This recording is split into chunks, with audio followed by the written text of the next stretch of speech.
Welcome back, y'all, and happy Friday. This is the Bluechip Breakdown, and I'm your host, Bull. We're about 8 days away from kickoff, so just to give you a quick weather update for next Saturday, it sounds like the high is supposed to be 29 and the low is supposed to be 17. Now, I was thinking before, hey, maybe Tennessee needs to try to get up there a couple of days early just to get acclimated to the weather, but that would be the coldest day of the week. Of course, this stuff is subject to change the closer that we get to next Saturday on the 21st. But at this point, y'all, I think that the colder it gets, the more it actually does favor Tennessee, because whenever it gets colder, it's more difficult to throw the football and to catch the football. And Tennessee definitely is the more dominant team up front, just from a physicality perspective. We can run the football, we can stop the run better than Ohio State can. So it could actually favor us a little bit more if it gets really, really low, like down into those low teens and things like that for this game. So I wanted to get that out the way for everybody. But today we will be talking about the transfer portal. We're going to update you on a few more players that have entered in from Tennessee. And we'll also talk about what we might do with some of these positions, a couple of our targets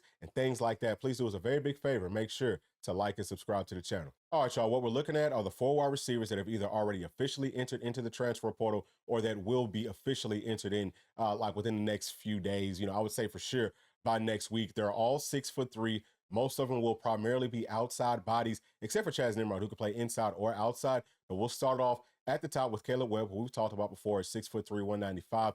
I think that he's a very good football player, who's doing some nice things. Looked very consistent over the summer and throughout spring. I think that it does kind of hurt Tennessee to lose him, but it's not extremely detrimental. For me, it probably hurts a little bit more for the playoff depth purposes than anything else, and hopefully he does land on his feet. I'll say the same thing about all the other players that enter into the portal from Tennessee. Next, we have Chaz Nimrod listed at 6'3", 220 pounds. Like we talked about, he could play inside or outside. This one could definitely hurt Tennessee just as far as the slot depth for the playoffs, because Squirrel White is still banged up. He's been banged up pretty much all season, and we've only got, I would say 2.5 bodies because, of course, Braylon Staley, we'll talk about him some more here in just a minute, but Braylon Staley is a true freshman. He's barely played this season, but we could throw him out there. We're going to have to mix and match and kind of come up with some, different things to make sure that we can still be productive at that position if Squirrel, for whatever reason, can't go or, can't make it through an entire game. But like we've talked about before, Chaz Nimrod, Caleb Webb, really all these players, they could potentially stick around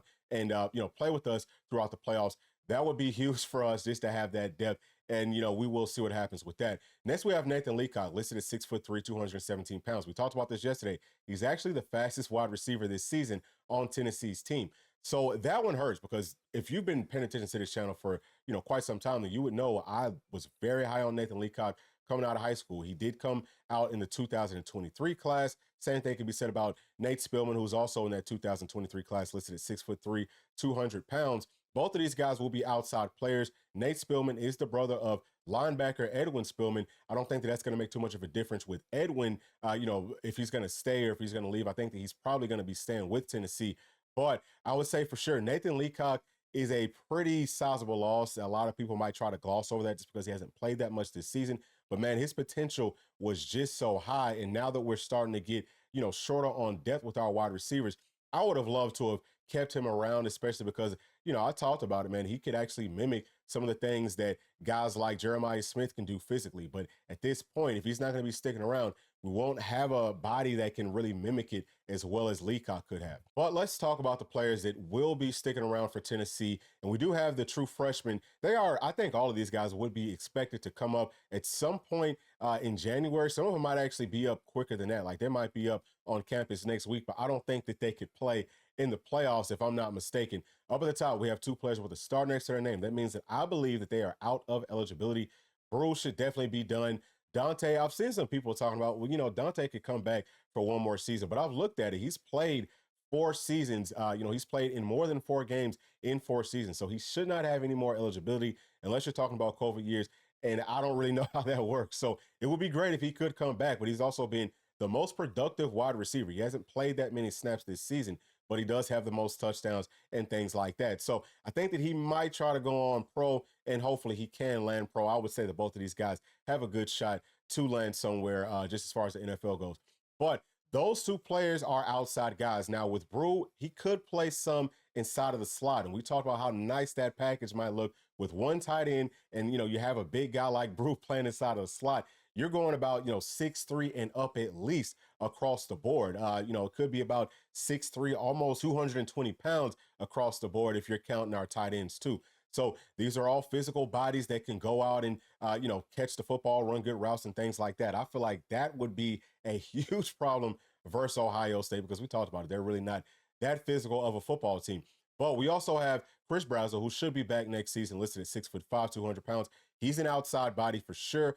Squirrel White, 5'10", 167. We all know that he is primarily a slot player. Mike Matthews, 6'1", 197. Hasn't played that much this season, but when he has, and he has played a little bit more towards the end of the year, man, he's looked really good. He's been very consistent. We all know that he is a dog. He can play inside or outside. So that gives us some extra versatility, not just for the playoffs, but also looking forward to next season. Then we have Braylon Staley listed at 6 feet tall, 190 pounds. And I've told y'all before, I think that he's just as good as Mike Matthews, but he is a slot body.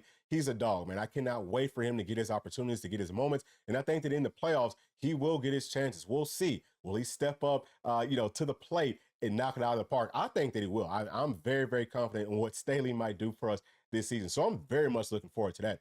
Then we have Travis Smith, who, of course, would be a true freshman. He's not going to be able to play in the playoffs.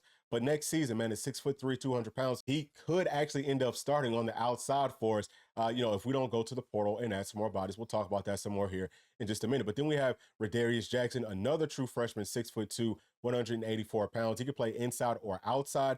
Joakim Dotson at 6 feet tall, 185 pounds. I think that he could do the exact same thing. So we still have some good versatility returning for us next season. Dayton Sneed is a player that I think he might still be like a walk-on guy, but at the same time, we've seen him do some really nice things last year. He still has that talent. At wide receiver, I'm not going to necessarily say that it's like a dime a dozen, but it's not as difficult to find these skilled players to kind of fill some of these roles as long as the offensive line can hold up and as long as we have a quarterback and a scheme that can kind of, be fit and tailored to their skill set. So we do have more players that aren't necessarily shown right here because they're not necessarily scholarship bodies that I think that Tennessee could maybe lean on in some of these situations. But of course, you want to lean more on your scholarship players. So I do believe that Tennessee will be fine for the playoffs. Again, it would be great if some of the guys on the previous screen would stick around and just, add some depth to this team. Now let's talk about what Tennessee might do in the transfer portal at the wide receiver position. I'm going to tell you first and foremost, there's a lot of wide receivers in the transfer portal at this point. I think that there's more at that position than any other position. That could kind of be a good thing for Tennessee because all the top tier guys will probably end up going, but there could end up being several players that would have to kind of drop down a couple of notches or like a couple of levels if they want to continue to play college football. And Tennessee could go out and get some very able bodies that would understand that, look, you're going to come in and have to compete for a starting spot, and we're not going to pay you a whole bunch of money. Like some of them might be taking pay cuts. That could definitely work out for Tennessee because at this point, y'all, you don't want to just bring in some guy that we know for sure is going to start and that we got to spend a whole bunch of money on because that would discourage some of these other players. Like we just looked at that previous screen. All those underclassmen that are leaving that, could have came back and played, they're doing it because they want to get out on the field. And they didn't see a path to do that with our current roster at this position. So I think that this is going to be a situation where Tennessee is going to be a lot more patient and a lot more diligent in bringing in the correct body. But I do think that we want to add at least one more player. And I would say, you probably want to try to add, another outside presence. But at the same time, I could see a situation where if the market is perfect for us, then, man, go ahead and add you an outside presence and then another slot presence just to have that depth and just to keep that competition going. But I love what will be returning for Tennessee. These are all very capable players. Again, going back to the previous screen, those were all very capable players that just didn't feel like they could find the field. So this actually might be a market that would benefit Tennessee. But again, y'all, I just would not expect too much movement early on in this process. I wouldn't necessarily expect these huge names or anything at this position. I think that we're just going to find the right fit for this team. And that's going to be just fine because, again, y'all, like we talked about before, this position is kind of a dime a dozen. If you find somebody that can play, that fits the culture, that fits the scheme, then they can find productivity for this team. Now let's take a look at our early targets in the transfer portal. You'll notice that both of those players are interior offensive linemen, and we told you that that would be, one of the focuses of the transfer portal for Tennessee this season. But some really good news, I think, for Vol fans is it sounds like Andre Carrick is trying to get a medical red shirt and come back next season. I don't know how realistic that is, but he's been one of our better offensive linemen this year. So if he comes back next season, we would expect that he just gets better than he was this year. I think that guys like Sham Umrov have looked really, really good, especially towards the end of this season. So those could potentially be our two starting guards right there. But also guys like Jesse Perry and then David Sanders as a true freshman could end up maybe bumping in from tackle to guard if we need him to. Aiden Bustle is a guy that maybe could take a nice jump over the offseason. And then, there's several other bodies as well. But we'll talk about the players that we've already targeted in the portal at interior offensive linemen, starting off at the top with TJ Shanahan, listed at 6'4", 330 pounds from Texas A&M. He's played a lot of center and guard this season. I'll tell y'all this right here, right now. I would take any offensive lineman from A&M because they all play with great body control, something that I've harped on with our offensive line, this season. The body control has not been great, but on film, I'm definitely seeing that from TJ Shanahan. And of course, him being able to play center and guard, that is a perfect fit for what Tennessee needs. He was supposed to be visiting this weekend, but it sounds like that visit has been canceled. I don't know if that was from TJ or if that's from Tennessee. Either way, we're going to go on to the next player, who's Josh Thompson, listed at 6'5", 301 pounds. He's from Northwestern. He's another guard body, and you can see right here all the teams that he's expected to visit. I don't know if he's going to visit everybody because at some point he's going to find his fit and he's going to shut things down. But Tennessee will be one of the teams that he's supposed to be visiting. He's supposed to be visiting us next week. But first, I want to take a look at some of his Pro Football Focus stuff. And we can see right here that he's graded out with a 76.5, just as far as his overall blocking and offensive line work, period, according to Pro Football Focus, which is actually the second best on Northwestern's team. Y'all know that I don't really pay too much attention to that. But over here, you can see that he's got 646 snaps at right guard this season.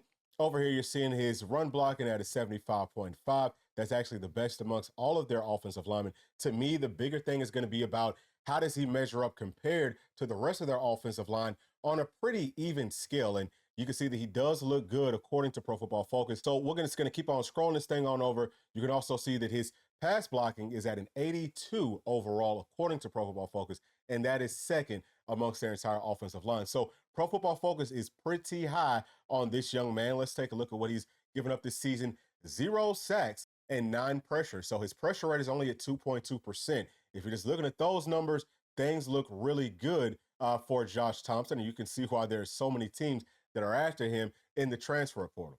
And I would also like to add that his grades on Pro Football Focus are actually backed up by what I've seen from him on film. He plays with really good body control. It's not necessarily as good as I think TJ Shanahan's is, but he's still a very, very solid player. He does some really nice things. I think that he moves well, does a really good job with his pass pro. His run blocking looks good. He does move bodies some, not a whole lot, but he does, have that edge to him. He does play with a dog, and that's exactly what we love with our offensive line.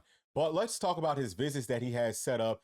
So we're talking about Michigan State this week, Auburn this week, Ohio State coming up this weekend, and he is from Michigan. So I would say that he probably will be favoring these Michigan teams a little bit more. We'll see if he can get out of that Ohio State visit. They have not done a good job with their offensive line. So if he's looking at everything from, like a top to bottom perspective, I don't think that he would go there necessarily because, man, Fry, the offensive line coach there, he's not really developing talent, I think, at a good enough level. But I think that Ohio State could maybe come close to matching what Tennessee could put out there as far as the NIL goes. But I've told y'all several times, if there is ever a situation where it's coming down to NIL, Tennessee's going to be, I think, at least in the top 3. I don't care who the competition is. If it's a player that Tennessee wants, we can win any NIL battle that we need to. So let's move on over to the right side. These are the visits that we believe will be set up for next week. We have Michigan, who I think should probably be the favorite at this point. That's probably where he wants to go. But the problem is going to be, we know that they're putting like $13 million out in NIL for that freshman quarterback. So I don't think that they're going to have as much money in NIL as Tennessee will. Again, this is about business. So I don't know if maybe he'll take that hometown discount and go play at Michigan. I think that Tennessee should be in a really good spot. We also have South Carolina that he's supposed to be visiting this weekend. They probably got some pretty good NIL money, but I don't think that they'll be able to beat Tennessee. Then there's LSU, who should have a very good amount of NIL to, put towards a good offensive lineman that they really want. And I think that they do a good job with their offensive line as well. So this one right here, and of course, Tennessee will be a team that he's supposed to be visiting next week. Again, as long as he can get through these other visits. And for next week, I don't know exactly what the order is. If Tennessee, I would actually say that Tennessee would probably be right after Michigan. But as long as he can make it through that Michigan visit and gets on campus to Tennessee, I think that we've got a great shot to be able to land him coming out of the portal. And he is listed as a redshirt junior this season. So next year, he would be a redshirt senior. That's my anticipations. So he would probably only have one more year left of eligibility, unless there's some sort of a COVID year that's kind of snuck in there. But probably only 1 year. And really best case for both parties, him and Tennessee, is that he comes in, graduates, balls out, turns himself to a very high draft pick. We would prefer a first-round draft pick because that means that he's playing well. He's being productive for Tennessee. So I think that that should be his goal, and I think that that's probably going to be Tennessee's sell pitch. And I do think that, again, man, if he can get through that Michigan visit and get on campus with Tennessee, we are in a really, really good position to land him. But I do think Tennessee will be targeting defensive tackle next. Okay, we probably will be hearing some smoke about that here pretty shortly. And then after that, like we talked about earlier, I think wide receiver a little bit later on in this process. And outside of that, it's just all going to be based off of how many players are leaving us from different positions in the transfer portal as far as, will Tennessee target any other positions? But I just, at this point, y'all, I don't really see it happening unless it's just like a perfect situation. But those are my thoughts. Please do leave yours down in the comment section. And as always, please do make sure to like, subscribe, hit that notification bell, share with your friends, family, and other volunteer fans. See y'all on the next one. Thanks. Peace.